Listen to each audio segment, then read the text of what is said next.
Bonjour et bienvenue dans le Café Zen, pour une petite pastille destinée aux architectes et aux utilisateurs d'Archicad. Le but est de vous faire mieux connaître vos outils. Aujourd'hui, je vous propose de faire le tour d'un outil phare. Cet outil, c'est les substitutions graphiques.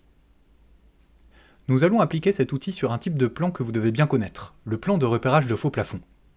Nous nous sommes amusés avec Jean-Benoît à travailler en suivant la méthode en cours avant que n'apparaissent les substitutions graphiques. Donc, nous avons mis en place la bonne vieille méthode décalque qui nous a permis de poser, petit à petit, à la main, des hachures pour représenter sous forme graphique les hauteurs de chacun des plafonds. Avec cette méthode, on ancre chacune des hachures telle qu'elle. On utilise l'option de géométrie rectangulaire, ou mieux, on joue de la baguette magique avec la barre d'espace. Avec quelques manipulations supplémentaires, on aura repéré chacun des éléments de plafond, avec une charte graphique bien déterminée pour montrer quelles sont les hauteurs de chacun des plafonds, voire quelles sont leurs finitions. Tout cela se retrouvera directement à l'intérieur de cette vue RDC repérage des plafonds par exemple. Cette méthode est intéressante, mais elle demande beaucoup de management de calque, notamment en afficher, désafficher, supprimer, de façon que l'information passe le mieux possible. Au-delà de cette méthode qui est peut-être un peu vétuste, depuis la version 20, Archicad propose d'utiliser ce qu'on appelle les substitutions graphiques.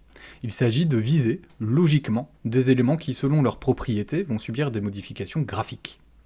Je vous propose de retourner sur le plan de vente d'origine sur lequel on était, et on va activer notre substitution préparée, qui est intitulée ici « Repérage des plafonds ». Cette substitution va détecter donc automatiquement chacune des dalles considérées comme des plafonds dans notre plan et dans notre 3D afin de leur distribuer un graphisme logique suivant leur hauteur. Ici, comme vous le voyez, les plafonds à plus de 2,50 sont en rouge, les plafonds à 2,60 en vert et enfin les plus bas seront en bleu. De façon automatique donc et sans passer par un aplat de hachure ni par quelque dessin que ce soit. J'ai pu donc confier le repérage de chacun de mes éléments de faux plafond à Archicad.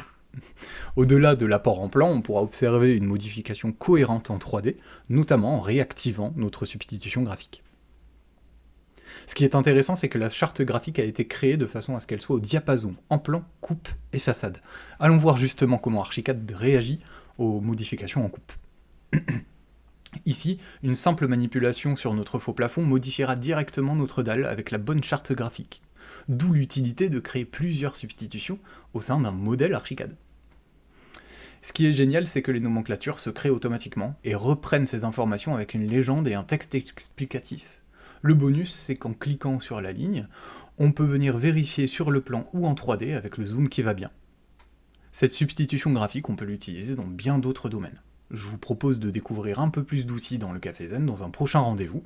N'hésitez pas à me faire part de vos questions sur les outils et à revenir vers moi si cela vous intéresse. Je vous souhaite une bonne journée et à très bientôt sur le Café Zen.